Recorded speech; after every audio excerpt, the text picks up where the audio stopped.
बचपाटी मजामा, कैसे हो? मेरा नाम है डॉक्टर आयुष, आपका प्यारा प्यारा प्रोफेसर। और आज अपन करने वाले हैं revision of unit and measurements. पूरे चैप्टर का रिवीजन करेंगे, शॉर्ट रिवीजन होगा। सारे एसेंशियल पॉइंट्स जो भी इंपॉर्टेंट चैप्टर में आपको रिस्क के अंदर ही बता दिए जाएंगे, ताकि आप फटाफट से अपना माइंडसेट बनाकर रिवाइज कर लो। सब लोग तैयार हो भैया? चालू करें। Okay 3 2 1 let's go. चालू करते हैं बेटा। तो स्टार्टिंग करते हैं चैप्टर। सबसे पहले फटाफट से बात कर ले। अच्छा, ये टेलीग्राम चैनल है भाई का, ट्रिक 1 है रिवीजन की। रिवीजन थोड़ा डिले हो रहा है मुझे पता है, एंड पर मेरे ये वीक के अंदर वर्कलोड काफी कम हो जाएगा, तो उसका झटक झटक झटक झटक रिवीजन हो जाएगा, ठीक है। तो आई थिंक सो 1 वीक का, और आई नीड टाइम अप्रोक्सीमेटली। चीजें 20 तारीख के बाद आपको एक दिन में 4 5 लेक्चर रिवीजन के आ जाएंगे। उसके बाद एकदम स्पीड में रिवीजन हो जाएगा। तो let's start the lecture right now. चलो, तो फर्स्ट ट्रिक हो गई है, स्टार्ट करते हैं। पार्ट और इंट्रोडक्शन में बात करें यूनिट्स क्या होते हैं, तो सिंपल सी बात है, किसी को भी नापने के बाद आपको यूनिट देनी पड़ती है बताने के लिए कि नापा कैसा है। जैसे मतलब मेरी हाइट जो है 6 क्या फीट डालना पड़ेगा, समझ रहे हो? तो बाद में एक यूनिट लगती है ना, समझ में नहीं आता। रेफरेंस मेजर होते हैं, तो reference standard used to measure physical quantity is called unit. Simple सी बात है। प्रॉपर्टी ऑफ यूनिट में सिंपल सी बात है, सुटेबल साइज की होनी चाहिए, बहुत वेल डिफाइंड होनी चाहिए, ठीक है। बेसिक बात है, कुछ टफ चीजें नहीं है, ठीक है। इसलिए रिप्रोड्यूसिबल होनी चाहिए कि मतलब यार इंडिया में, अमेरिका में, हर जगह पे सेम चीज आप बता सको, ठीक है। हर जगह पर भी सेम होनी चाहिए। फिर बदलनी नहीं चाहिए कि भैया आज 1 किलो अलग, कल 1 किलो अलग, ऐसा नहीं चलता बेटा, दैट इज नॉट अलाउड, ठीक है। और फिर फर्दर एनवायरमेंटल फ्लक्चुएशन हो गई, प्रेशर, वॉल्यूम जितना मिनिमलिस्टिक चेंज यूनिट में हो उतना बेटर होता है, ठीक है। फिजिकल कंडीशन से चेंज नहीं होनी चाहिए, और इजीली कंपेरेबल होनी चाहिए। भैया मैं समझ सकता हूँ कि भैया यहाँ से 8 किलो आटा भेज देना, मैंने बोला तो लंदन से मेरा दोस्त 8 किलो आटा भेज देगा, ठीक है। वहां पर भी 8 किलो सेम होगा, कोई डिफरेंस नहीं होगा। सिंपल सी बात है, हर किलो लंदन से वो भेजेगा क्यों, बट ठीक है, सिंपल बात है। डायमेंशन एनालिसिस बेसिकली क्या होता है बेटा? शॉर्टकट्स होते हैं। जैसे अपन 7 फंडामेंटल क्वांटिटीज बोलते हैं, मास, लेंथ, टाइम की अपन जैसे बात करते हैं, तो क्या होता है, अब इतना लंबा लंबा लिखने की इच्छा नहीं होती। जैसे मैंने बोला यार वेलोसिटी जो होता है, अगर सिंपल टर्म से देखो तो एक लेंथ अपॉन में, वेक्टर की बात नहीं कर रहे बेटा, वेक्टर्स के लिए अलग चैप्टर आएगा अगला। लेंथ अपॉन में टाइम टाइप होता है। तो सिंपल टर्म्स में अगर शॉर्ट में लिखो तो एल टी या एल टी माइनस 1 लिख सकते हैं। तो डायमेंशन बेसिकली शॉर्ट फॉर्म लिखने का तरीका होता है कि प्रॉपर अपने 7 फंडामेंटल डायमेंशन बना लिए, उनका उनके टर्म्स में बाकी सबके शॉर्ट फॉर्म में लिखेंगे अपन चीजें, उसे डायमेंशन बोलते हैं। पूरा लिखने की जगह सिर्फ एक शॉर्टकट है लिखने का, ठीक है। सिंपल सी बात है, ज्यादा कुछ टफ बातें नहीं है, ठीक है। अब dimension of physical quantity are the power to which units of base units are raised, मतलब वही पावर जो बेस यूनिट पर रेज कर देते हैं, ठीक है। तो dimensionless quantity can have unit. जैसे एंगल और सॉलिड एंगल, दो ऐसी सप्लीमेंट्री अपनी यूनिट्स होती है जो डायमेंशनलेस होती है, पर इनकी क्वांटिटी होती है। एंगल अपन नापते हैं रेडियन में, और सॉलिड एंगल अपन नापते हैं स्टेरेडियन में। सिंपल बात है, कुछ भी टफ नहीं है, ठीक है। अब unitless quantity can not have any dimension. अगर कोई यूनिटलेस है तो डायमेंशनलेस वो होगी ही सही, ठीक है। सिर्फ 2 ही एक्सेप्शन है ऐसे जो डायमेंशनलेस है पर यूनिट है, ठीक है, पूरे सिलेबस में। चलिए बात कर रहे हैं टाइप्स ऑफ यूनिट में। फंडामेंटल हो जाती है, फिर उसके बाद अपन डिराइव्ड यूनिट्स की बात करते हैं, सप्लीमेंट्री यूनिट्स की बात करते हैं। फंडामेंटल 7 फंडामेंटल मानी गई। एमएलटी कल्टी से याद करते बेटा, एमएलटी कल्टी आखिरी में इग्नोर कर दो। Mass, length, time, current, amount of substance, luminescence intensity और टेम्परेचर। मास और अब सब लोगों को नापने के लिए कुछ ऐसा ही फंडामेंटल यूनिट्स दे रखी है। जैसे मास को नापने के लिए अपन क्या मानते हैं, ये क्वांटिटी होती है बेटा फंडामेंटल, और ये इनकी यूनिट्स होती है। मास नापते हैं अपन किलोग्राम या केजी में, लेंथ नापते हैं अपन मीटर्स या एम से लिखते हैं मीटर को यूनिट के टर्म में, टाइम नापते सेकंड या एस से लिखते हैं, करंट एम्पियर ए से लिखते हैं, अमाउंट ऑफ सब्सटेंस मोल से नापते एन से लिखते हैं, ठीक है। करंट को कई जगह पे आई से भी लिखा जाता है, ठीक है। ल्यूमिनस इंटेंसिटी को अपन कैंडेला सी से लिख सकते हैं, पर इट इज, इसके अलावा इसके ऊपर कुछ क्वेश्चन बनेगा नहीं, आपके सिलेबस में नहीं है ल्यूमिनस इंटेंसिटी, सिर्फ यही है सिलेबस में कि कैंडेला में नापते हैं, ठीक है। अब कैंडेला बोलते हैं, कैंडेला बोल लो, कोई फर्क नहीं पड़ता, ठीक है। टेम्परेचर केल्विन में नापते हैं, के से लिखते हैं या फिर थीटा से भी लिख देते हैं इसको। डिराइव यूनिट्स इन फंडामेंटल से मिलकर जितनी भी बची हुई जितनी भी हो गई सब डिराइव्ड हो गई, जो इन सबसे मिला मिलू के बनाते हैं। अच्छा, डिराइव्ड में सप्लीमेंट्री भी यूज कर सकते हैं, पर सप्लीमेंट्री में 2 पढ़ते हैं, एंगल और सॉलिड एंगल। दोनों जो अपन ने पढ़ा था डायमेंशन लेस होती है, पर इसमें डायमेंशन लेस है, पर यूनिट अपन देते हैं। जैसे एंगल नापते हैं रेडियन में, सॉलिड एंगल नापते हैं स्टेरेडियन में। बेसिक बात है, तो अपन कुछ भी बहुत इसमें हाईफाई नहीं पढ़ रहे, बेसिक बात कर रहे हैं, ठीक है। सेकंड आती है एनयू वाला चीज है। कोई भी क्वांटिटी को अपन एनयू के फॉर्मेट में रिप्रेजेंट करते हैं। कोई भी चीज दुनिया में नाप, जैसे मैंने बोला 10 किलो मास है, 10 किलो, तो 10 हो जाएगा एन उसका मैग्नीट्यूड जो नंबर होता है, और किलो हो जाएगा यूनिट। तो हमेशा याद रखना बेटा, ये जो ग्राफ अगर बनाऊंगा मैं एन यू का, वो हमेशा कांस्टेंट होगा। 10 किलो का अगर मैंने लेट से करा ग्राम में कन्वर्ट, तो 10,000 ग्राम हो जाएगा, पर ये वैल्यू सेम है। मतलब समझो कि एक ये 10 का 10,000 हुआ, ये बढ़ गई वैल्यू, तो ये यूनिट वाली वैल्यू कम हो गई, किलोग्राम का ग्राम हो गया। तो एन इंटू यू हमेशा कांस्टेंट रहता है। अगर सिंपल टर्म में बात बनाऊं एन और यू का, तो हाइपरबोलिक ग्राफ बन जाएगा, और एन और 1/u का अगर मैं ग्राफ बनाता हूं तो वो ग्राफ बन जाएगा कैसा, स्ट्रेट लाइन बन जाएगा। बेसिक बेसिक बात है, एक बहुत फास्ट रिवीजन है, आपकी स्कूल की एग्जाम आ रही है, आपके नीट के पेपर आ रहा है, सबके लिए बहुत हेल्पफुल है। सिस्टम ऑफ यूनिट्स बेटा, इसे एसआई यूनिट अपन स्टैंडर्ड लेके चलते हैं। हर कंट्रीज ने हर अलग अलग पे अलग अलग सिस्टम ऑफ यूनिट डेवलप कर लिया था पहले, आजकल तो एसआई यूनिट ही चलता है। फिर भी कुछ पुरानी जगह पे कुछ अलग अलग यूनिट्स काम में आते हैं, जैसे यार्ड्स में क्रिकेट का ग्राउंड नापते हैं, या हाइट आज भी फीट में नापे जाती है, अलग अलग जगह अलग अलग चीजें चलती है। अब वो सालों से चलते आ रही है, कौन बदले। तो एक अपना पहला सिस्टम होता है एफपीएस, इसमें फुट में लेंथ नापते हैं, पाउंड में मास नापते हैं, और टाइम को तो हमेशा हर जगह सेकंड में नापते हैं। देखो हर जगह सेकंड में टाइम को नापा गया है, देखा आपने, ठीक है। सीजीएस यूनिट होती है जिसमें सेंटीमीटर में लेते हैं अपन लेंथ को, मास को ग्राम में, और फिर बस टाइम तो हर चीज में सेकंड में ही है। एमकेएस को मीटर में, किलोग्राम में, और इसी से बची हुई सब एमकेएस से ही आगे बनाकर अपन बची हुई 7 तो जो 4 और है वो सब मिला के अपन ऐसा यूनिट बोल देते हैं। तो एक सवाल पहला ये बनता है, तीनों सिस्टम ऑफ यूनिट में सेम क्या होता है, टाइम होता है। एक पीछे वाले पेज पे सवाल ये बनता है, इन सब यूनिट्स में सिर्फ एक ही में प्रीफिक्स आता है, तो प्रीफिक्स किस में आता है, तो किलोग्राम, मास वाले में किलोग्राम में प्रीफिक्स आता है, बाकी किसी में भी देखो किलो विलो कुछ आगे नहीं आया है, ठीक है। अगला सवाल जो बनता है, अच्छा ये उनके लिए ही है रिवीजन जिन्होंने मेनली मेरे से पढ़ा या एक बार पूरा पढ़ा हुआ है, तो मच बेटर हो जाता है। अब डायमेंशंस के ऊपर कुछ रूल होते हैं, देखो सेम डायमेंशन को ही आप ऐड या सब्ट्रैक्ट कर सकते हो, ठीक है। मल्टीप्लाई डिवीजन किसी में भी करा जा सकता है, कोई प्रॉब्लम नहीं इसमें।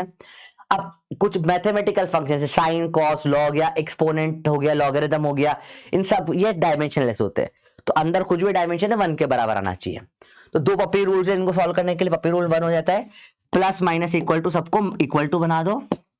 पप्पी रूल 2 होता है साइन वाई कॉस वाई ए की पावर वाई, में सब में जैसे भी मैथमेटिकल फंक्शन है वाई को 1 के बराबर बना दो, हमेशा सॉल्व हो जाते हैं सवाल। एक इंटरेस्टिंग क्वेश्चन समझने के लिए बोला, ये पी क्यू आर अलग अलग डायमेंशन क्वांटिटी है, क्या इसमें से पॉसिबल नहीं होगा बेटा, देखो तो पी माइनस क्यू कभी पॉसिबल नहीं हो सकता डायरेक्टली, क्योंकि अलग अलग डायमेंशनल क्वांटिटीज है। P into Q minus R हो सकता है, by chance P into Q का कुछ ऐसा बन जाए कि आर के बराबर आ जाए, मल्टीप्लाई डिवाइड किसी को भी कर सकते हो, सिमिलर कंसेप्ट जो इसमें लॉजिक लगा था, हो सकता है ये दोनों मल्टीप्लाई करके कुछ क्यू स्क्वायर के बराबर आ जाए, अपने को क्या पता, पर डायरेक्टली ऐड नहीं कर सकते कभी भी इनको। बेसिक सवाल, सिंपल सिंपल चीज है, ठीक है। फिर डायरेक्ट टाइट चैप्टर पे कुछ बेसिक 2-4 टाइप के सवाल ही बनते, पहले एक्स बराबर A T plus B T square, A और टी का डायमेंशन पूछ लेते, तो डायरेक्ट सब में इक्वल टू बना दो, ए डायमेंशन आ जाएगा एक्स बाय टी का, तो एल टी माइनस 1 अगर एक्स डिस्टेंस है, और बी का क्या आ जाएगा इक्वल टू बनाए तो बी आ जाएगा एक्स बाय टी स्क्वायर का। तो एक पहला फॉर्मेट इस टाइप का सवाल का आता है। एक P plus A by V square format बहुत फेमस देखने को मिलता है, तो कुछ नहीं बेटा, पी बराबर ए बाय वी स्क्वायर रख दो, सेम डायमेंशन ही ऐड हो सकता है, तो ए का dimension P into V square से निकल जाता है। फर्दर सॉल्विंग आप कर सकते हो, ठीक है। एक बहुत स्टैंडर्ड क्वेश्चन होता है कि अपॉन में प्लस माइनस इस टाइप का दे देते हैं, यहाँ पे T square plus C T plus C कर देते हैं, वी बराबर ए टी प्लस इस टाइप से। कैसे सॉल्व करते हैं, इन दोनों का डायमेंशन सी बराबर टी स्क्वायर हमेशा बराबर होता है, और अब इन दोनों को बराबर है तो इन दोनों में सिर्फ एक ही रखेंगे, तो वी बराबर A T plus B by T square रख देंगे, बस सी को इग्नोर कर दो, सी को हटा दो यहाँ से, सी बराबर टी स्क्वायर अपन ने पहले साइड निकाल लिया। अब ये इजीली सॉल्व हो जाएगा, v का भाई ए का डायमेंशन v बाई टी आ जाएगा, वेलोसिटी का एल टी माइनस 1 होता है, और b का v इंटू टी स्क्वायर आ जाएगा। तो अकॉर्डिंगली आप कर सकते हो, सारे पी वाई क्यूज एग्जाम में आए हो, स्टैंडर्ड फॉर्मेट एग्जाम में आते हैं, तो आपको बता दिए गए बेटा वो, है ना। एक्सपोनेंट वाले रूल में इस टाइप का रहता है, p बराबर P not E x, P x मतलब एक्सपोनेंट होता है, इसके अंदर मैथमेटिकल फंक्शन वैल्यू 1 होनी चाहिए, तो अल्फा टी स्क्वायर का डायमेंशन 1 होना चाहिए, अल्फा बराबर 1 बाय टी स्क्वायर का डायमेंशन आ जाएगा सिंपल टर्म्स में, ठीक है। सेम साइन कॉस के फंक्शन टाइप के हो जाते हैं, जैसे इसमें बोल लिया भैया कि साइन ओमेगा टी माइनस के एक्स, इसका 1 के बराबर होना चाहिए डायमेंशन साइन के अंदर का, तो ओमेगा टी भी 1 होना चाहिए, के एक्स भी 1 होना चाहिए, तो ओमेगा आ जाएगा 1 बाय टी, एक्स आ जाएगा 1 बाय के, तो जब ओमेगा बाय के करोगे तो 1 by T by 1 by sorry क्या आ जाएगा 1 बाय एक्स, 1 बाय एक्स, तो ऊपर ऊपर multiply X by T, velocity आ जाएगा डिस्टेंस अपॉन टाइम, ठीक है। तो ये वेलोसिटी के बराबर डायमेंशन, ये स्पीड के बराबर डायमेंशन आ जाएगा L T minus 1, simple terms में देखे तो। बाकी अगर आपने वेव्स पढ़ा है तो आप डायरेक्टली ओमेगा बाय के को वेलोसिटी बोल दोगे, वहां पे डायरेक्ट फॉर्मूला होता है ये, ठीक है। अब मेरिट्स और डिमेरिट्स की बात कर ले तो मेरिट से के वेरिफिकेशन के काम हो सकते हैं, आप प्रूफ नहीं कर पाओगे कोई इक्वेशन पर वेरीफाई कर पाओगे सही है या गलत है, क्योंकि डायमेंशनली गलत तो गलत ही है, डायमेंशनली सही में भी सही हो सकती है। जैसे क्योंकि प्रॉब्लम क्या हो जाती है बेटा, ये ऐसे जैसे मैंने बोला टर्मिनल वेलोसिटी 6 पाई नीटा आरवी टाइप, तो इसमें मैं डायमेंशंस का कोई यूज नहीं कर, मतलब ये 6 विक्स पाई वाई ये सब नहीं बता सकता ये, ठीक है, स्केलर वेक्टर ये सब नहीं बता सकता, तो ये डीमेरिट्स हो जाएगी, पर चेक कर सकते हो मतलब, ठीक है। ओके, कभी कभी रिलेशन निकालने के काम में आ सकता है, फॉर्मूला डिराइव कर सकते हो पर एक्सपोनेंट के बिना वाला, जब कांस्टेंट के बिना वाली वैल्यू और साइन कॉस वाली ये वैल्यू नहीं बता पाएगा ये, बाकी का बचा हुआ फॉर्मूला डिराइव हो जाएगा इससे। और एक सिस्टम से दूसरे सिस्टम में यूनिट ट्रांसफर करने का लिए इसके लिए नुन्नू फॉर्मूला लाके एनयू बराबर एनयू का इस्तेमाल करा जाता है, जो कि मैंने पढ़ा है एन इंटू यू कॉन्स्टेंट होता है किसी के लिए भी। लिमिटेशंस बहुत सारी हो जाती है, सिंपल सी बात है कि पहला तो वही है, स्केलर वेक्टर नहीं बता पाएगा, कांस्टेंट नहीं बता पाएगा, साइन कॉस वगैरह नहीं बता पाएगा, वही पॉइंट लिखे हुए हैं, ठीक है, सिंपल सी बात है। डायमेंशनली करेक्ट इक्वेशन मे और may not be correct, dimensionally incorrect तो हमेशा ही इनकरेक्ट होगी, बिल्कुल बेसिक सी बात, सिंपल सी बात पे अपन बात करें, कुछ भी टफ टफ चीजें नहीं है। अगला, ठीक है, अब आपको पूरे सिलेबस के डायमेंशन याद करवाने का एक तरीका बता देता हूँ। तो बिल्कुल अपन ने कुछ 4-5 पैटर्न निकाले, 5-6 पैटर्न निकाले हुए हैं कि यार ये पैटर्न्स पता होने चाहिए तो अपने को सारे डायमेंशन का काम हो जाएगा। पैटर्न ये याद करने अपने को, ठीक है। तो पहले याद करना है क्या क्या क्वांटिटी पूरे सिलेबस में है जो डायमेंशन लेस है। अच्छा, इसमें 11th और 12th दोनों कवर कर रहा हूँ बच्चों, 11th के बच्चों, तो आपको कुछ चीजें ध्यान रखनी है, क्योंकि जो 12th वाला को बता दूंगा इसको आप अब वो अवॉइड कर सकते हो चाहो तो, ठीक है।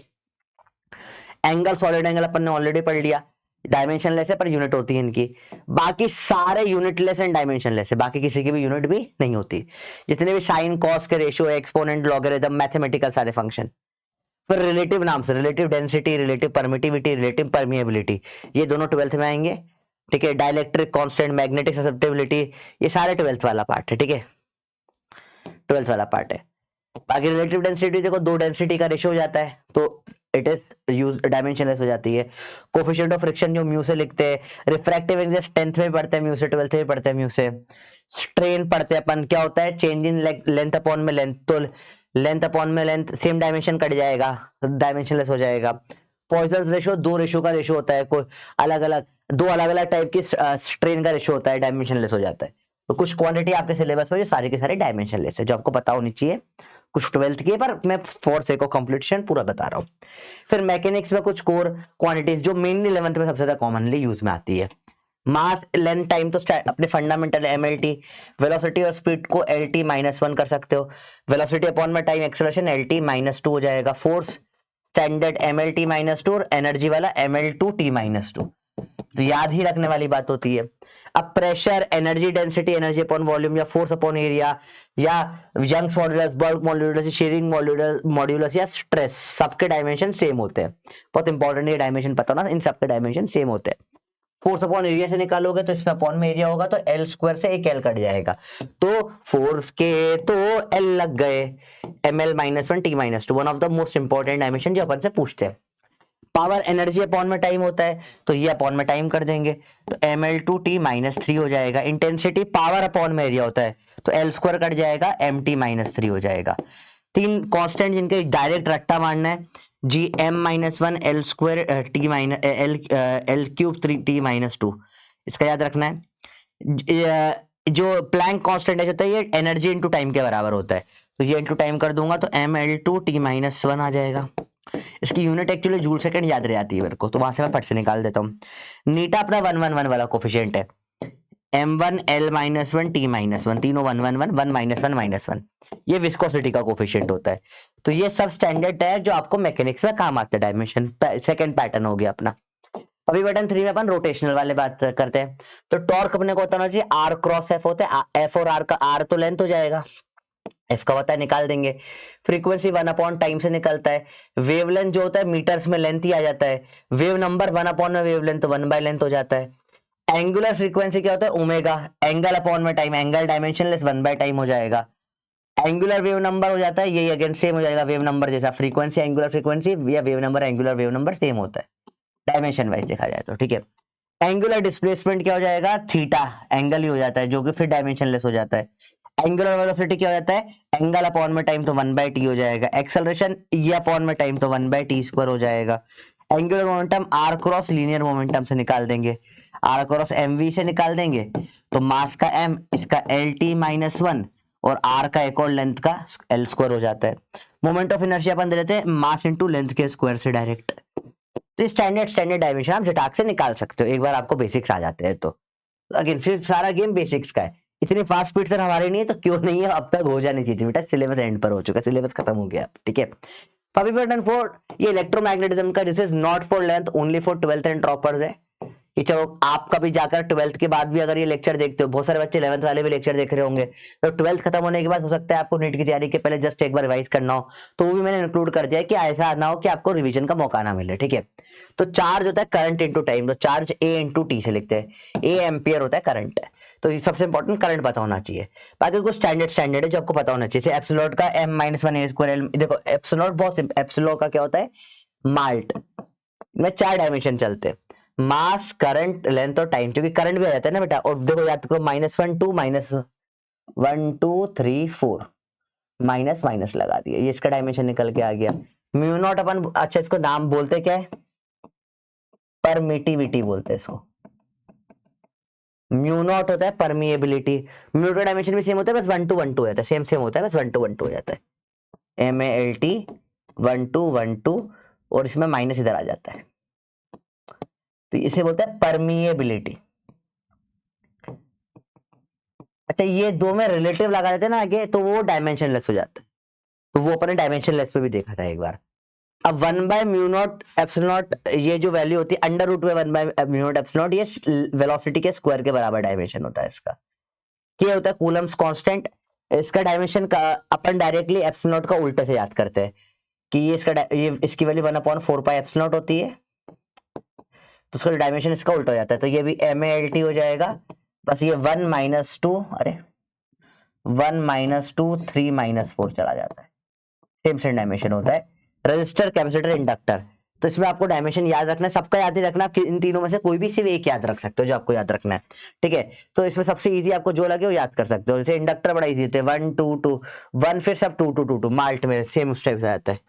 इंडक्टर बड़ा इजी है, MALT, आप किचन 4 3 में से कोई सा भी एक याद कर सकते हो, जैसे 1 2 2 2, देखो आप देखो 1 2 2 2, तो 1 - 2 2 - 2, ये डायमेंशन हो गया। बच्चे हुए कैसे निकालते हैं बेटा, टाइम से, ये पता होना चाहिए R इंटू सी भी टाइम के बराबर होता है, L/R भी टाइम के बराबर होता है, √LC भी टाइम के बराबर होता है। 12 खत्म होने पे ये याद हो जाएंगे अपने आप। इलेक्ट्रिक फील्ड निकालते हैं डायमेंशन फोर्स अपॉन में चार्ज से, मैग्नेटिक फील्ड निकालते हैं फोर्स अपॉन में चार्ज वेलोसिटी से। इलेक्ट्रिक फ्लक्स निकालते हैं electric field into area, flux मतलब इंटू एरिया होता है, मैग्नेटिक फ्लक्स निकालते हैं मैग्नेटिक फील्ड इंटू एरिया, ऐसे, ठीक है।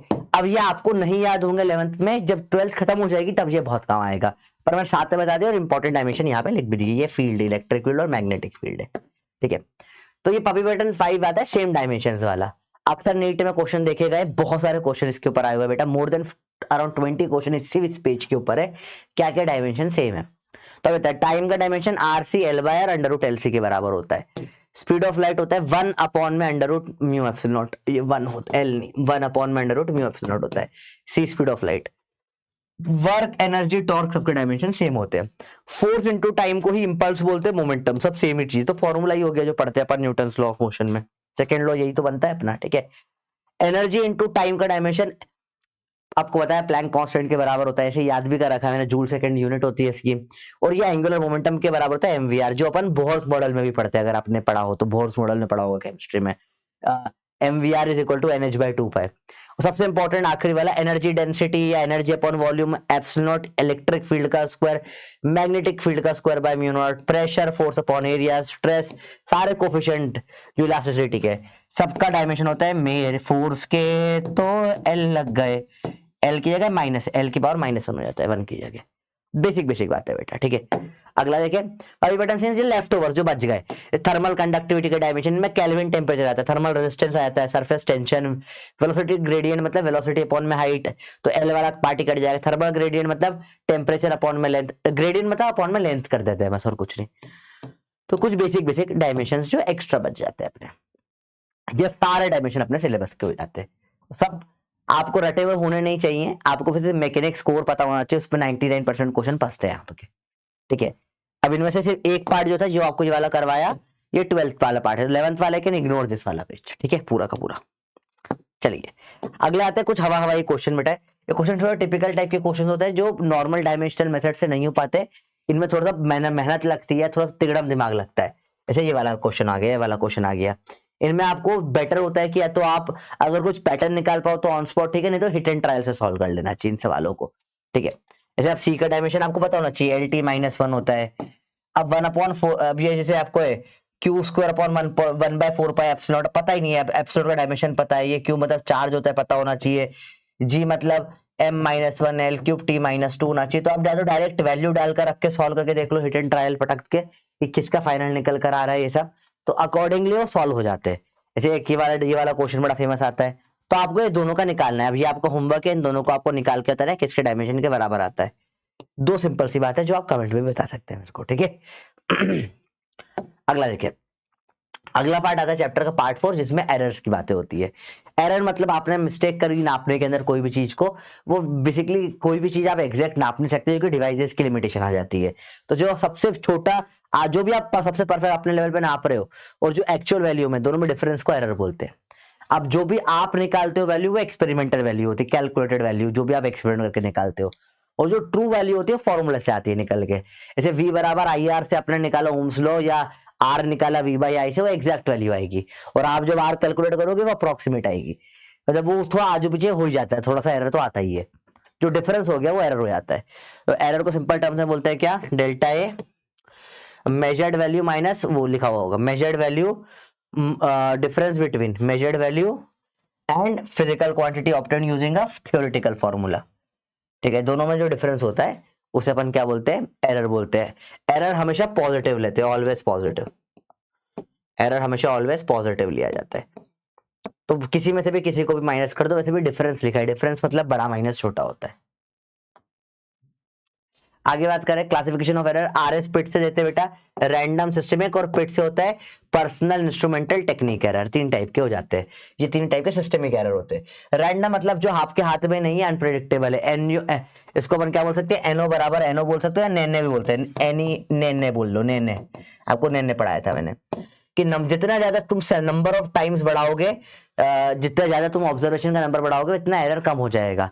तो इनवर्स होता है, जितना एरर है inverse of observation, number of observation.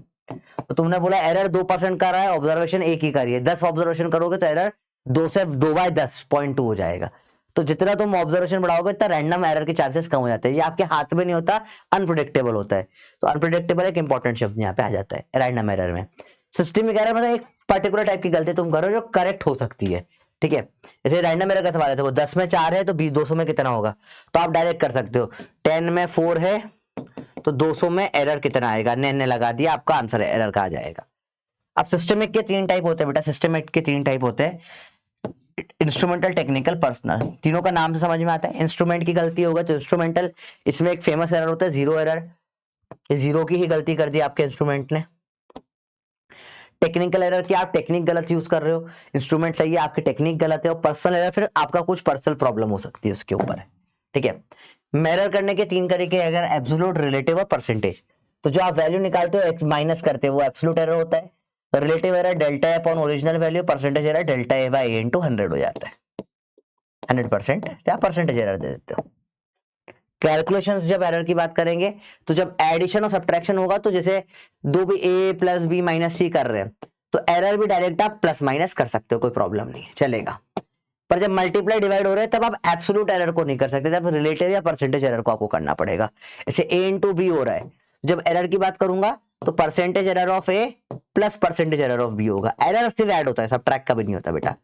A into B या ए बाई बी में एरर इस तरीके से होते हैं। और थर्ड रूल होता है कि ऊपर से नीचे उतार देते हैं। जैसे लेट्स से कि मैंने बोला x बराबर a का क्यूब b का स्क्वायर बाय c की पावर 1/2 टाइप कुछ दे रखा है, तो परसेंटेज एरर में क्या करेंगे, पावर है नीचे उतार देंगे भैया, 3 टाइम्स ऑफ a का error plus 2 times of b का एरर, प्लस ही होता है हमेशा, इसका हाफ टाइम्स ऑफ c का परसेंट एरर। सिंपल सिंपल बात है, सिंपल सी बात है भैया, क्लियर है बात, बहुत बेसिक बात है, ऐसा टफ चीजें नहीं होती है। अगली बात करें एडिशन सब्ट्रैक्शन, अब ऑलरेडी रूल्स अपन ने देख लिए। उसके ऊपर कुछ कुछ एग्जांपल है जो आप फटाफट से कर सकते हो, थोड़ा सा स्पीड अप हो जाएगी चीजें और कुछ नहीं। ऐसे इसने बोला है कि वायर का मास दे दिया है और डेंसिटी दे दी है। प्रॉब्लम है यहाँ पे एब्सोल्यूट एरर दिया हुआ है, प्लस माइनस परसेंटेज में नहीं दिया, तो पहले परसेंटेज निकालना पड़ेगा, फिर मेजरमेंट ऑफ डेंसिटी होगा मास अपॉन वॉल्यूम से। तो पहले परसेंटेज निकालोगे। परसेंटेज निकालने में खास बात है, थोड़ा ध्यान से देखो, ये इसका दिख रहा है मुझे डायरेक्ट, अगर आप थोड़ा सा दिमाग लगाओगे देखोगे कि यार 100 से डिवाइड करूंगा तो 0.004 आता है, उसका भी आधा आ गया, तो ये दिख रहा है मुझे 0.5% है। ये थोड़ा सा कैलकुलेशन फास्ट सोचो, देखो इसको 100 से डिवाइड करोगे तो 0.004 आएगा, उसका भी आधा था, एक का भी आधा है।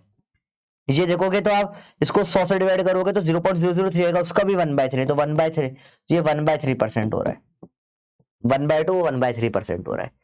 तो डायरेक्ट आप कर सकते हो इसका पॉइंट, इसका जो परसेंटेज आ जाएगा डेल्टा इसमें डेंसिटी में, क्योंकि कौन सा एरर है, मल्टीप्लीकेशन हो रहा है, तो अपन रिलेटिव या परसेंटेज एरर को ऐड कर देंगे। 0.5 प्लस 0.3 आ जाएगा 0.8% के अराउंड, 0.838 टाइप कुछ परसेंटेज आ जाएगा। बहुत फटाफट से इजीली चीजें हो जाती है। रूल 3 एक्सपोनेंट वाला वही कंसेप्ट जो बताया था, अभी क्या भी करा था अपन ने, 2 टाइम्स ए का आधा बी का 1/3 सी का और 3 टाइम्स डी का, सब जोड़ देंगे तो एक्स का परसेंट आ जाएगा निकल के। तो सब डायरेक्ट पीआईक्यू दे रखे, डायरेक्ट सवाल आते हैं। अगला आता है एक्यूरेसी और प्रिसीजन क्या होता है। तो this is a very fast revision है कि मतलब आपने सब कुछ पढ़ा हुआ है, चटाक से करना है। अगर आपको इन डेप्थ तो पूरा करना है कि सर मुझे तो सब कुछ ही पढ़ना है, कुछ भी नहीं पढ़ा, तो फिर आप प्रचंड को फॉलो करो, उसमें सब चीजें बताई गई है, ठीक है। आपको नहीं सर इतना भी नहीं कि सब कुछ नहीं, पर थोड़ा सा बहुत फास्ट हो गया, एकदम शॉर्ट, थोड़ा इतना भी फास्ट नहीं, तो जो कॉम्पिटिशन वाला पे 3 घंटे में रिवीजन करा है वो कर सकते हो आप, 3 घंटे में मैकेनिक्स बाय प्रोफेसर सीरीज जो है उससे अपन बात कर सकते हैं। ये एकदम फास्टेस्ट है, मतलब कि मेरा कल ही पेपर है, मेरे को बस एक बार दिखा दो, सब पढ़ा हुआ है, बस एक बार दिखा दो टाइप है, ठीक है। तो प्रिसीजन और एक्यूरेसी में डिफरेंस क्या होता है बेटा? प्रिसीजन मतलब जो आपकी वैल्यूज है कितनी आसपास आ रही है, सही गलत मैटर नहीं करता, कितने आजू बाजू आ रही है। एक्यूरेसी मतलब एवरेज सही है आपका, इन सबका एवरेज बीच में आ रहा है, पर मतलब गलत ही होगा ना, मतलब जीतेगा थोड़ी ना ये, ठीक है। तो ये एक्यूरेट है, ये प्रिसाइज है, ना एक्यूरेट ना प्रिसाइज, तो ये ऐसा कुछ है, ऐसा कुछ है, ऐसा कुछ है, ऐसा कुछ है, मिला के एवरेज भी सही नहीं हुआ, पास पास भी नहीं है। और एक्यूरेट प्रिसाइज दोनों में क्या होना चाहिए? ऐसा आना चाहिए। सेकेंड प्रिसीजन में एक इंपॉर्टेंट जो आती है सवालों में जो आता है, जितनी छोटी वैल्यू होगी 1.0000000, जितनी डेसिमल के बाद होगी, जितने ज्यादा प्रिसाइज कहलाती है वो। प्रिसीजन के दो मतलब हो जाते हैं बेसिकली देखा जाए तो एक्यूरेसी प्रिसीजन का डायरेक्ट डेफिनेशन ही आती है। अगला देखें, राउंडिंग ऑफ के रूल्स क्या होते हैं बेटा? राउंडिंग ऑफ में ज्यादा कुछ टेंशन वाला रूल नहीं है, आपको पता ही है कि भैया 5 से बड़ी वैल्यू होती है तो बढ़ा देंगे, कम होगी तो कम कर देंगे, फर्क से 5 वाली वैल्यू में आते हैं। 2.345 5 वाली, तो यहाँ पे देखते हैं अगर इवन नंबर है तो छोड़, तो ऐसा कैसे छोड़ देते हैं इसको 2.34, और अगर ऑड नंबर होता है 2.375 होता है, ये इसके पहले ऑड होता 5 के जस्ट पहले वाला, तो 2.38 एक बढ़ा देते हैं, ऑड लोगों को बढ़ा के इवन कर दिया जाता है। बाकी अगर 5 से बड़ा कुछ भी हुआ इधर 5 1 2 3 4 या 6 7 हुआ तो फिर बढ़ जाएगा, 5 से छोटा हुआ तो वही का वही रहेगा। सिर्फ 5 वाले में कंफ्यूजन होता है राउंडिंग ऑफ में, वो अपन ने क्लियर कर दिया है, ठीक है। अगला, रूल्स फॉर सिग्निफिकेंट फिगर कैसे काउंट करते हैं, आपको तीर चलाना मेथड सिखा देता हूँ बेटा, फटाफट से देखो। तीर चलाना होता है इसमें, ये गंजीचूड़े अटैक मेथड इसको बोलते हैं हम लोग, कि आपको कोई भी नंबर देगा 2.003 कुछ भी दे रखा है, 0 इधर भी दे रखे है, चलो पहले पॉइंट हटा देते हैं, 0 इधर दे रखे, इधर से गंजीचूड़े अटैक करेगी, सारे 0 खा जाएगी दोनों साइड से, 1 2 3 4 सिग्निफिकेंट बचे, ठीक है। अगर डेसिमल आ गया 2.003000000, तो इसमें 0 तो इसमें अटैक में रूल होता है कि अब पॉइंट आ गया तो इधर से अटैक नहीं कर पाएगी, सिर्फ इधर से अटैक करेगी, इधर से अटैक करेगी, बचे हुए सारे सिग्निफिकेंट हो जाएंगे। डायरेक्ट तरीका होता है देखने का, बहुत सिंपल होता है गंजीचूड़े अटैक मेथड। आगे बात करें, अच्छा, एडिशन और subtraction of significant figure, simple सा रूल होता है बेटा, जब भी आप ऐड या सब्ट्रैक्ट करते हो तो सिर्फ डेसिमल के बाद के सिग्निफिकेंट देखते हो, ठीक है। इसमें देखोगे आप, तो इनको आप ऐड करोगे सबको, तो फाइनल आंसर में देखो, इसमें पहले का देखना नहीं, सिर्फ डेसिमल के बाद में 2 1 3, सबसे छोटा क्या 1, तो आंसर में सिर्फ एक सिग्निफिकेंट फिगर आना चाहिए डेसिमल के बाद में, पहले का तो आप ऐड कर सकते हो, कोई प्रॉब्लम नहीं, ठीक है। एडिशन सब्ट्रैक्शन में सिर्फ डेसिमल के बाद का देखा जाता है, और मल्टीप्लिकेशन डिवीजन में सारे देखे जाते हैं। जैसे ये सवाल दे दिया, इन दोनों को मल्टीप्लाई करोगे तो इसमें 1 2 3 4 है, इसमें 1 2 है, तो आंसर में 2 सिग्निफिकेंट फिगर्स आएंगे। डायरेक्ट कर सकते हो ये सवालों को, बहुत सारे इसके ऊपर सवाल भी जो बहुत डायरेक्ट हो जाते हैं, ठीक है। बात करें इंटर कन्वर्जन की, तो पहले बेसिक आपको बताना चाहिए कि भैया बेस यूनिट से जो होता है, डेका मतलब 10, हेक्टो मतलब 100, किलो मतलब 1000 होता है, डेसी मतलब 1/10, सेंटी 1/100, मिली 1/1000 होता है। फिर इसके ऊपर 10 की पावर 3 की टेबल में अगर अपन घुसते हैं तो बेस यूनिट किलो, 10 की पावर 3 मेगा, 10 की पावर 6 गीगा, 10 की पावर 9 टेरा, 10 की power 12 kilobyte, megabyte, gigabyte, terabyte आपने पढ़ा होगा, कंप्यूटर के स्टोरेज में भी आता है काफी काम में। नीचे में चले जाए तो कम करते हुए तो मिली 10 की पावर -3, माइक्रो 10 की पावर -6, नैनो -9, पिको -12, फर्मी और फेमटो दोनों -15 होता है, दोनों यूज में आते हैं। ठीक है, फिर कुछ स्टैंडर्ड यूनिट्स अलग अलग जो अपने बहुत ज्यादा इंपॉर्टेंट और बहुत काम आ जाती है कि अपन जो एंगल है, एंगल नापते हैं एंगस्ट्रॉम में 10 की पावर -10 मीटर, सॉरी एंगल क्या, लेंथ नापते हैं एंगस्ट्रॉम में 10 की पावर -10 मीटर होता है। इंच इंपॉर्टेंट है। AMU atomic mass unit weight नापने की होती है, जो एक प्रोटॉन या न्यूट्रॉन का अप्रोक्सीमेटेड मास होता है। ठीक है, एक घंटा में 3600 सेकंड होते हैं, एक दिन में 86400 सेकंड होते हैं। ये बड़ा काम आता है कई जगहों पर, 12th क्लास के पार्ट में, 11th में भी कई बार काम में आ जाता है। ठीक है, एक ग्राम पर एमएल डेंसिटी की यूनिट है, ये 10 की पावर 3 केजी पर मीटर क्यूब होता है। 3 उधर गलत चला गया, तो एक ग्राम पर एमएल किसके बराबर होता है, 1000 केजी पर मीटर क्यूब के बराबर होता है। ग्राम पर एमएल कॉमन यूनिट डेसिमल की होती है, पर अपने को क्वेश्चन में ऐसा यूनिट लगती है तो 1000 से मल्टीप्लाई करना पड़ता है। एक न्यूटन के 10 की पावर 5 डाइन के बराबर होता है, जो कि सीजीएस यूनिट है, और एक जूल 10 की पावर 7 अर्ग के बराबर होता है, जो सीजीएस यूनिट है। एक बार 10 की पावर 5 पास्कल के बराबर होता है।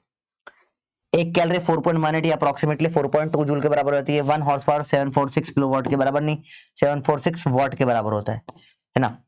ठीक है, एक इलेक्ट्रॉन का चार्ज आपको बता दिया गया है। और इंपॉर्टेंट जो यूनिट्स होती है लेंथ की वगैरह सब दे रखी है। एक कुछ चीजें होती है जो एनसीईआरटी में लिखी है, इसे एयू का मतलब पता होना चाहिए। ये डिस्टेंस बिटवीन हो जाता है अर्थ और सन, इसको एस्ट्रोनॉमिकल यूनिट या एयू बोलते हैं। लाइट ईयर होता है, लाई से लिखते हैं 1 लाई, distance covered by light in 1 year होता है, इनकी डेफिनेशन पता होनी चाहिए। पारसेक या पैरालिटिकल सेकंड होता है कि डिस्टेंस एट विच, जैसे जो अपन ने एयू माना ना डिस्टेंस एस्ट्रोनॉमिकल यूनिट, ठीक है, at an angle of 1 second, कभी किसी का एंगल भी डिग्री सेकंड में दिया जाता है, तो एक यूनिट होती है, भी पढ़ेंगे। तो 1 सेकंड का डिस्टेंस कवर करने में जो टाइम अपने कैसे बोलते हैं, डिस्टेंस एट विच एक AU subtend N angle of 1 second, मतलब ये जो एक एयू का डिस्टेंस है, ये किस डिस्टेंस के ऊपर जो एंगल बनाएगा वो एंगल 1 सेकेंड आ जाएगा, इसको बोलते हैं अपन कितना, अपन पीसी या पारसे के पैरेलैटिकल सेकंड बोलते हैं।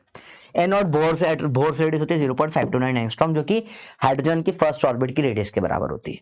ठीक है, बाकी तो स्टैंडर्ड यूनिट से जो आपको पढ़नी पड़ेगी, सारी की सारी सब सारी यूनिट्स आपको एक साथ दे रखी है। यूनिट ऑफ एंगल एक मैंने पहले के नोट्स में ऐड करा है, जो इंपॉर्टेंट है, सही इसके ऊपर सवाल भी आ चुके हैं, एग्जाम्पल में भी दे रखा है। एक रेडियन अप्रोक्सीमेटली 57.3 डिग्री के बराबर होता है। एक डिग्री 1.7 इंटू 10 की पावर -2 रेडियन होता है। एक सेकंड 1/60 डिग्री होता है ये, और एक मिनट इसको लिखते हैं तो ये 1 मिनट, सॉरी, और ये डबल डैश मतलब 1 सेकंड, तो ये 1/60 इंटू 60 डिग्री के बराबर होता है। ये बराबर होता है 2.9 10 की पावर -4 रेडियन, और 4.9 इंटू 10 की पावर -6, ये तीनों रेडियन में दे रखी है। ये याद करनी है ना, ये बहुत इंपॉर्टेंट है याद करना। पूरा सिलेबस 11th प्लस 12 की यूनिट्स आपको एक साथ दे दी है यहाँ पर, ताकि रिवीजन में आपको आसानी हो। अब याद करना है बेटा मैक्सिमम एक्स में आपको कुछ कुछ ऐसा है जो आप देख सकते हो, अपने सिलेबस में थ्रू आउट पढ़ा होगा, आपको चीजें आसान हो जाएगी, पर मैक्सिमम इनमें याद ही करनी है, कोई ऐसा ऑप्शन नहीं आपके पास नहीं याद करने का। आखिरी बार चैप्टर पे आता है वर्नियर कैलिपर और अपना स्क्रू गेज। तो वर्नियर कैलिपर सिंपल सा इंस्ट्रूमेंट होता है, इसमें कुछ बेसिक सवाल होते हैं बेटा। पहला सवाल आता है हमेशा लीस्ट काउंट का। लीस्ट काउंट क्या होता है इसमें, कि भैया इसमें 2 स्केल्स होते हैं, एक ऊपर की तरफ चलता है मेन स्केल, और नीचे छोटा होता है वर्नियर स्केल। दोनों का जो सबसे छोटा डिवीजन होता है उनको माइनस कर दो, ये होता है आपका लीस्ट काउंट। तो पहले डायरेक्ट सवाल हो जाता है, जैसे मेन स्केल 1 मिलीमीटर का, वर्नियर 0.9 का, माइनस कर दो, लीस्ट काउंट निकल के आ जाएगा, मिनिमम जो नाप सकते हो 1 - 0.9 0.1 mm। सिंपल सी बात हो जाती है बेटा। ठीक है, सेकंड सवाल आता है डिवीजन वाला, कि इतने डिवीजन है इसके, इतने डिवीजन इतने, तो इतना टेंशन नहीं लेना होता है इसमें। देखो मानो इससे कितने n डिवीजन से मेन स्केल, हमेशा n division of vernier scale हमेशा होगा कुछ n - x division of main scale. तो ये x देखो कितना कम हुआ, x हो जाएगा 4 इसमें। तो लीस्ट काउंट की वैल्यू आती है x/n into main scale division. x कितना कम हुआ 4, भाई कितने थे यहाँ पे 20। मेन स्केल डिवीजन दे रखा होगा, मेन स्केल डिवीजन इस बोला है 1 mm, इसमें 1, तो सॉल्व कर लोगे 4/20 1/5 mm या 0.2 mm आपका लीस्ट काउंट आ जाता है। डायरेक्ट तरीका होता है भाई का सॉल्व करने का, पप्पी मेथड, फास्ट, बहुत फास्ट आंसर आ जाता है इससे। नहीं तो स्टैंडर्ड तरीका जो स्कूल में यूज करने का, वो क्या होता है, आपको करना पड़ता है number of VSD into vernier scale division is equal to number of MSD into इसने बोला ना 20 division of vernier scale 16 division of into MSD number, तो ये 20 इंटू वीएसडी बराबर 16 इंटू एमएसडी होगा, माइनस दोनों विजेंसिंग दोनों, जैसे वीएसडी निकल कर आ जाएगा 16/20 ऑफ एमएसडी तो 1 ही था, तो ये निकल कर आ गया आपका कितना आ जाएगा, 4 से काटो 4 4 जा 4 5 जा 0.8 mm आ गया, फिर वही माइनस कर दो, एमएसडी लीस्ट काउंट हो जाएगा एमएसडी माइनस वीएसडी। स्टैंडर्ड तरीका होता है, स्पीड बहुत फास्ट होती है, पर नीट के लिए ये इंपॉर्टेंट नहीं, नीट या जेई के लिए आप डायरेक्ट कर सकते हो इस तरीके से जो फास्ट हो जाता है। This is not for school, है ना, not for school, not for school, school में मत लगा देना इसको, ठीक है, ये है स्कूल वाला, स्कूल में लगा के लड़के आ जाओगे फिर मेरा नाम खराब करोगे, ठीक है। मेजरमेंट की बात करें तो जनरली 90% टाइम अपने को वर्नियर स्केल वाला दिया जाता है, 10 डिवीजन वीएसडी 9 डिवीजन एमएसडी और 1 mm वाला, हमेशा यही वाला दिया जाता है। तो इसमें डायरेक्ट अपन निकाल लेते हैं कि लीस्ट अपना मेजरमेंट जो लेंथ आती है कैसे निकालते हैं, अपना main scale division plus least count into vernier scale division. अब वो डिवीजन वाला मेथड से जब निकालोगे 10 और 9 वाला जो होता है ना, 10 और 9 जिसका एमएसडी 1 होता है हमेशा, वो हमेशा उसमें लीस्ट काउंट 0.1 ही निकल कर आता है। तो इसमें एमएसडी कैसे नापते हो, main scale reading least count into vernier scale reading होता है। तो मेन स्केल रीडिंग 11 है, लीस्ट काउंट 0.1 है, इनटू वर्नियर स्केल रीडिंग जो है वो 3 है, तो 11.3 mm आपका आंसर आ जाता है। सेम डायग्राम में निकालने को बोलते थे बेटा, डायग्राम में मैचिंग करना इंपॉर्टेंट होता है। देखो यहाँ पर लेट्स से ये सेंटीमीटर में दे रखा है, मिलीमीटर में कर लेते हैं इसको, तो आप देखोगे 28 मिलीमीटर के आगे तक जा रहा है, ठीक है, तो आपका लेंथ आ जाएगी 28 प्लस, अब से देखोगे तो कौन सी लाइन मैच करे, तो 0 1 2 3 4 5 6 7 7 वाली लाइन मैच कर रही है, प्लस 0.7 mm, 28.7 mm आपका आंसर आ जाता है लेंथ निकल के डायग्रामेटिक क्वेश्चंस के लिए, ठीक है। अगर बात करूं जीरो एरर की, सिंपल चीजों की, तो देखो क्या होता है, जैसे जो 0 का 0 मिलता है तो वर्नियर स्केल बढ़िया है, अगर आपका नीचे वाला स्केल आगे खिसक गया तो वर्नियर स्केल के अंदर क्या हो जाता है, पॉजिटिव 0 एरर आ जाता है, पॉजिटिव 0 एरर, और ये से पहले ही आ गया, इससे थोड़ा देर खिसक गया तो इसमें आता है नेगेटिव 0 एरर, और जब भी 0 एरर आएगा उसका हमेशा लेंथ क्या हो जाती है, लेंथ जाती है लेंथ माइनस 0 एरर, ठीक है। तो पॉजिटिव है तो माइनस हो जाएगा, नेगेटिव है तो माइनस माइनस प्लस हो जाएगा, लेंथ एक्चुअल, तो समझ जाना है ना, ठीक है। अगला है स्क्रू गेज। स्क्रू गेज में क्या होता है, जो वर्नियर कैलिपर में स्केल स्ट्रेट थी, इसमें गोल गोल राउंडेड स्केल होती है, तो इसे क्या होगा, स्क्रू गेज को गोल गोल घुमाते हो और उधर वो बाहर से ऊपर इसको गोल गोल स्पिन करते हो तो ये लेंथ बाहर निकल के जाती है। तो सिंपल सी बात होती है, जैसे पिच होता है, तो एक तरीके से मानो एक पिच गोल घूम के आ रहा है, जैसे अपना हेलिक्स में काम चलता है ना स्क्रू, ऐसे ये एक बार घूम कर आया इसमें और इसमें यहाँ पे डिवीजन देती है बहुत सारे। तो लीस्ट काउंट निकालने का तरीका डायरेक्ट होता है बेटा, पिच अपॉन में सर्कुलर स्केल डिवीजन का नंबर। ऐसे इसमें देखें लीस्ट काउंट निकालना है, पिच है 1 मिलीमीटर की, अपॉन सर्कुलर है 100 डिवीजन, जो 0.01 mm हो जाएगी लीस्ट काउंट। ये डायरेक्ट ही सवाल आता है, इसमें कुछ कॉम्प्लिकेटेड या घुमाकर नहीं पूछते बेटा, ठीक है। मेजरमेंट नापने की बात करो तो सेम तरीका होता है नापने का, लेंथ हो जाता है क्या, वही अपना main scale reading plus least count into circular scale reading, and direct you can solve this, ठीक है। तो पिच दे दिया और 100 डिवीजन है तो लीस्ट काउंट 0.01 आगे निकल कर इससे, ठीक है, 1/100 कर तो measurement 6 division on the linear scale, 40 division on the circular scale, 6 से लीनियर पे तो 6 प्लस 40 सर्कुलर पर है, तो 0.40 इंटू 0.01 0.4 6.4 mm आपका आंसर आ जाएगा लेंथ का। इट्स वेरी फास्ट बेटा, आप बोलोगे सर बहुत फास्ट हो रहा है, तो बेटा फास्ट रिवीजन होगा ना बेटा, एकदम क्विक रिव्यू है ये, कि मतलब पूरा का पूरा पढ़ना है तो वो तो करवा ही रखा है क्लास में, उसके लिए तो वापस करने का सेंस नहीं बनता ना, पर ये एकदम फास्ट रिवीजन था, सब कुछ कवर करते हुए, ठीक है।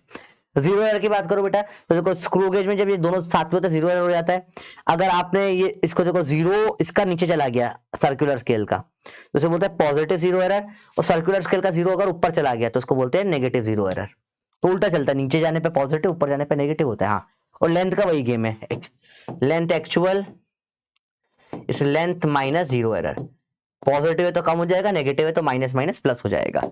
That is all Poppy points आपके लिए शॉर्ट में, एक पेज में अगर आपको लिखना है तो सारे डायमेंशन सब कुछ जो भी अपन ने पढ़ा एक पेज में लिखा हुआ है बेटा, 2 पेजेस में लिखा हुआ है, सारी बातें जो अपन ने पढ़ी है एंड ताकि आप इसको अच्छे से रिवाइज कर सको। देखो फटाफट से देख लो, इंट्रोडक्शन में जो अपने डायमेंशन लिया है, प्रीफिक्स और सेम डायमेंशन और टाइम का सब में सेम होता है, तीनों सिस्टम ऑफ यूनिट में होता है। ठीक है, यूनिट क्या अच्छी होती है क्या बुरी होती है, तीनों यूनिट्स के ग्राफ इंपॉर्टेंट है। रूल्स डायमेंशन वाली बात करी, फिर पपी डायमेंशन अपन ने बात करें 1 2 3 4 5 6 सारा का गेम इसमें खेला गया। फिर अपन ने बात करें आर स्पीड जो रैंडम एरर और सारी एरर की बात होती है उनके बारे में बात करी है। ठीक है, फिर एक्यूरेसी प्रिसिजन समझ लिया अपन ने, उससे सिंपल ग्राफ से राउंड ऑफ के रूल देख लिए, ऑड 5 है तो +1 हो जाएगा, इवन है तो सेम रहेगा। सिग्निफिकेंट फिगर में बात कर ली अपन ने कि पॉइंट के बाद वाले इधर 0 कंज्यूमर अटैक नहीं कर पाती, इधर से दोनों से अटैक हो जाता है। एब्सोल्यूट रिलेटिव परसेंटेज एरर की बात कर ली, इनके रूल्स देख लिए कि डायरेक्ट ऐड होता है जब या सब्ट्रैक्ट होता है तो एरर भी ऐड सब्ट्रैक्ट होता है डायरेक्ट एब्सोल्यूट वाला, पर मल्टीप्लाई या डिवाइड होता है तो क्या होता है अपने को परसेंटेज या रिलेटिव करना पड़ता है, पावर वाला नीचे आ जाता है हमेशा। सिग्निफिकेंट का रूल क्या है बेटा कि प्लस माइनस में ओनली आफ्टर डेसिमल गिनते हैं और डिवीजन मल्टीप्लिकेशन में सारे के सारे गिनते हैं, जो छोटा वो वाला सही मान लिया जाता है। ठीक है, सारी बातें कर ली, इसको मैं खराब नहीं करना चाहता हूँ बिल्कुल भी। ठीक है, vernier calliper screw gauge, micrometer screw gauge एक ही चीज होती है, वही बात कर ली। अपन ने ट्रिक भी देख ली और डायरेक्ट पूरा पूरा भी करना सीखा है। लेंथ निकालने का वही main scale reading plus least count रो circular scale vernier scale reading, same यहाँ पर सर्कुलर स्केल रीडिंग आ जाता है। लीस्ट काउंट से पिच अपॉन में number of circular scale division हो जाता है। ठीक है, और बाकी तो अपन ने देख लिया एल, किसी की भी लेंथ एल जो लेंथ होती है -0 एरर कर देते हैं, positive negative 0 positive negative 0 error, 0 इसमें नीचे गया तो पॉजिटिव, ऊपर गया तो नेगेटिव 0 एरर, सारी बातें हो गई बेटा। And that was the entire chapter का रिवीजन, बिल्कुल कोशिश करी मिनिमलिस्टिक टाइम 40 मिनट्स में रिवाइज करवा दिया है। ठीक है, टारगेट 30 मिनट लिया था, सिलेबस आपके सामने लिखा है, आप खुद देखो, unit and measurement, system of unit, least count, significant figure, errors है, डायमेंशंस है, dimension analysis, vernier calliper screw gauge, सारी बातें अपन ने करी है जो आपको सिलेबस के अंदर की एक एक चीज।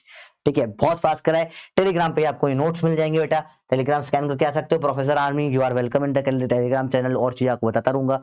ठीक है, बहुत बहुत धन्यवाद आपका। इतना सा था, थोड़ा सा फास्ट लगा हो तो आप स्लो करके देख लो। ठीक है, और आपको है कि सर नहीं हमको पूरा ही पढ़ना है तो फिर उसके लिए अप्रोप्रिएट चीजें हैं। This was a full revision, mind map भी नहीं था, माइंड मैप तो छुड़ाता है 10 मिनट का होता है वो भी बनाना है तो वो भी बना दूंगा ये खत्म करने के बाद में। ठीक है, पर पहले नेक्स्ट लेक्चर में थोड़ा सा टाइम लगेगा आने में मोस्ट प्रोबेबली बेटा, क्योंकि थोड़ा सा बस एक वीक का मेरा हेक्टिक चीजें और बची है, उसके बाद चीजें थोड़ी सी मेरे पास फ्री हो जाएगी तो मैं चीजें कर दूंगा। अभी मेरा शेड्यूल ऑलरेडी सुपर पैक्ड है, ये भी अभी सुबह सुबह 6 बजे रिकॉर्ड करा है, पहले एक बार करा था वो पूरा का पूरा पता नहीं क्या एरर आ गया, सब डिलीट हो गया था, सब कुछ उड़ गया था, वापस से फिर से रिकॉर्ड करा आपका आज सुबह सुबह। ठीक है, और अभी वापस से क्लास है मेरी, अब थोड़ी देर 2 घंटे सोऊंगा, फिर इवेंट है, फिर क्लास है, फिर वापस क्लास है, फिर वापस क्लास है, फिर वापस क्लास है, क्लास ही खत्म नहीं हो रही है। चलो बच्चों, बाय बच्चा बाटी, लव यू, मिलते हैं अगली क्लास में, बाय बाय।